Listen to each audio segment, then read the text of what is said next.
वालेकुम फ्रेंड्स, आज की इस नई वीडियो में मैं आपको वेलकम करता हूं। दोस्तों, आज की इस वीडियो में हम बात करने वाले हैं एक ऐसे टॉपिक के बारे में जो कि न्यूबीज़ के लिए भी इम्पोर्टेंट होता है, और अगर एक आप प्रोफेशनल वेब डिज़ाइनर या वेब डेवलपर हैं तो आपके लिए भी ये इम्पोर्टेंट हो जाता है, क्योंकि आपके जहन में जब ये सवाल आता है कि डोमेन क्या चीज़ है और डोमेन को परचेज़ कैसे करते हैं, डोमेन को परचेज़ करते वक्त किन चीज़ों का ख्याल रखना चाहिए, और डोमेन कहाँ से परचेज़ करना चाहिए, और डोमेन की टाइप्स कितनी होती हैं, ये सारा कुछ की आज क्वेरीज जितनी भी हैं आज इस वीडियो में सॉल्व होने वाली।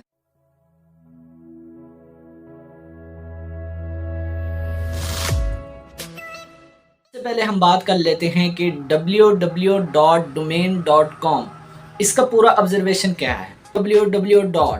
अब इन तीन लफ्ज़ों का जो ऑब्जर्वेशन मिलता है हमारे पास वर्ल्ड वाइड वेब के नाम से ये ऑब्जर्वेशन मिलता है।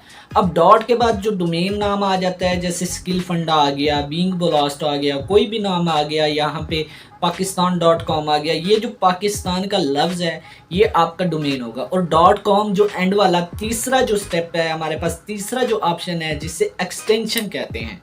अब ये एक्सटेंशन मुख्तलिफ तरह की होती है। अगर आप किसी कंट्री के रिलेटेड इसे टारगेट करना चाह रहे हैं अपनी वेबसाइट को, तो उसमें आप अलहदा से उसका जो है .pk रखेंगे या .in रखेंगे या .us या .co रखेंगे। हमारा सवाल आ जाता है कि अब डोमेन को जो है परचेज कौन सा करें। हमने तो कह दिया एक्सटेंशन हमारे पास होती है .com, .net, .org। ये हमने तीनों जो हमारे पास एक्सटेंशन है .com, .net और .org, आपको हाईली रिकमेंड करूँगा कि आप इन तीनों पे वर्क कीजिए, ना कि आप .pk, .us, .in, .o इनको यूज़ कीजिए, क्योंकि ये कंट्री रिलेटेड होते हैं तो इनको रैंक करना थोड़ा मुश्किल हो जाता है।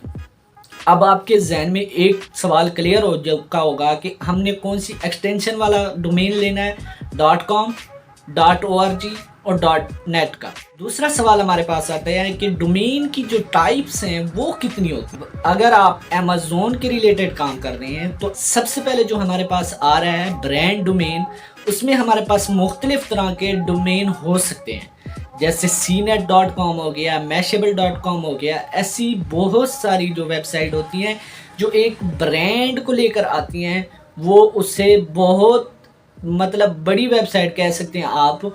उसके रिलेटेड जो वेबसाइट होती हैं उनको हम कहेंगे ये ब्रांड डोमेन है। ब्रांड डोमेन पहले नंबर पे हो गया। अब दूसरे नंबर पे जो हम बात करने वाले EMD domain, exact matching domain. Exact match domain जो होगा, आपका जो कीवर्ड होगा, मिसाल के तौर पर अगर आप किसी कीवर्ड पे काम कर रहे हैं, मिसाल के तौर पर आप चेयर पे काम कर रहे हैं या लैपटॉप पे काम कर रहे हैं, तो उसका कीवर्ड ये होगा thechairwheel.com, heel.com, जो भी आप हो, मतलब आपका जो कीवर्ड है जैसे thelaptopgeeks.com, इस तरह का कीवर्ड होगा जो आपकी जो कीवर्ड जो डोमेन में आ रहा होगा, एग्जैक्ट डोमेन में कीवर्ड एग्जैक्ट आ रहा हो, तो उसे कहेंगे हम EMD डोमेन। अब हमारे पास तीसरे नंबर पे जो है PM, partial matching domain, partial match domain भी कह सकते हैं आप इसको। अब इसमें क्या होता है कि जिस नीच पे काम कर रहे हैं आप, मिसाल के तौर पर अब एक मैं आपको बता दूं, इलेक्ट्रिक वर्ल्ड या freelancingworld.com। अब फ्रीलांसिंग आ गई, ये हमारी नीच है, और उसके साथ हमने वर्ल्ड ऐड कर दिया, freelancinglife.com। अब ये फ्रीलांसिंग के साथ जो लाइफ आ गया है, तो ये हमारी जो नीच के साथ एक वर्ड ऐड कर देते हैं, तो इसको हम कहेंगे PMD डोमेन। अब ब्रांड जो डोमेन है, मैं आपको बताना चाहूँगा, ब्रांड डोमेन में सबसे पहले जो आपको एक टाइप बताइए ब्रांड डोमेन की। ब्रांड डोमेन को रैंक करना बहुत मुश्किल है, क्योंकि ये एक ब्रांड क्रिएट कर रहे हैं। अगर आपके पास बहुत सारा टाइम है, इन्वेस्ट करना चाहते हैं, तो आप इस पे काम कर सकते हैं। अगर आपके पास दूसरे नंबर पे मैंने आपको जो बताया है EMD domain, exact match domain जो है वो आपका एक कीवर्ड होता है। अगर फुल जल्दी आप साइट को रैंक करना चाहते हैं तो EMD डोमेन पे काम करना शुरू कर दीजिए।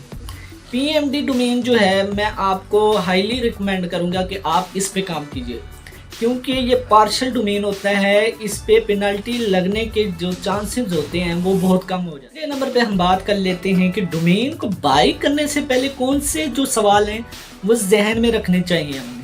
पहले जो आपके जहन में होना चाहिए कि आपका जो डोमेन है वो शॉर्ट होना चाहिए, शॉर्टली होना चाहिए। मिसाल के तौर पर अगर पाकिस्तान वेब की जगह पीके वेब लिखेंगे ये सबसे अच्छा है, क्योंकि आने वाला बंदा जो सर्च करेगा तो वो ज़्यादा देर उसको टाइपिंग ना लगे। ये एक रैंकिंग फैक्टर भी है और सर्च वॉल्यूम भी आपका बढ़ सकता है इस वजह से। उसके बाद दूसरा जो ऑप्शन मैं आपको बताता हूँ कि आपको डोमेन लेने से पहले प्राइस और रजिस्ट्रेशन के बारे में फुल नॉलेज होनी चाहिए कि मैं कहाँ से इसकी रजिस्ट्रेशन करवा रहा हूँ और प्राइस मैं कौन सी पे कर रहा हूँ, तो इसके बारे में आपको पूरा नॉलेज होना चाहिए। उसके बाद जब आपके एक और नॉलेज में होना चाहिए कि मैं जो डोमेन परचेज कर रहा हूँ, अगर उसको मैंने डोमेन को ट्रांसफ़र करना पड़ जाता है तो उसकी फ़ीस कितनी मुझे इजाफी देना पड़ेगी, ये जहन में होना चाहिए। ये जो रिन्यूअल फ़ीस होती है, रिन्यूअल फ़ीस में आपको इजाफी चार्जेस ऐड कर देती है कंपनी, जिसकी वजह से आपके जो रिन्यूअल फ़ीस है वो बढ़ जाती है, तो ये जहन में रखना चाहिए। उसके बाद एक्सपायरी पॉलिसी के बारे में पता होना चाहिए। जहाँ से आप डोमेन परचेज़ कर रहे हैं उसके बारे में आपको इतना नॉलेज होना चाहिए कि एक्सपायरी के बाद ये कंपनी मुझसे धोखा तो नहीं करेगी, मेरी डोमेन उठा के ये पेंडिंग तो नहीं डाल देगी या इसकी प्राइस दुगना तो नहीं कर देगी, तो इसके बारे में भी नॉलेज होना चाहिए। आखिरी सवाल के बारे में हम बात करेंगे कि अब हम डोमेन कहाँ से परचेज़ करें, कहाँ से बाय करें। एरी गैरी वेबसाइटों पे बहुत सारी ऑफरें आ जाती हैं कि $1 में, $5 में, $3 में आपको डोमेन प्रोवाइड कर रही हैं। आप सब दौड़ पड़े या भाग पड़ते हैं सब लोग। इस तरह से एक मेरे साथ भी धोखा हुआ। मैंने भी एक डोमेन ली जिसकी वजह से मुझे बाद में पता चला वो कंपनी धोखेबाज थी और मेरा डोमेन ऑफ हो गया हाफली काम करने के बाद। अब आपने सिंपल मैं आपको दो जो वेबसाइट हैं वो रेकमेंड करूँगा। एक है namecheap.com और दूसरी है godaddy.com। अब सबसे जो चीपेस्ट प्राइस आपको मिलती है नेमचीप से मिलती है।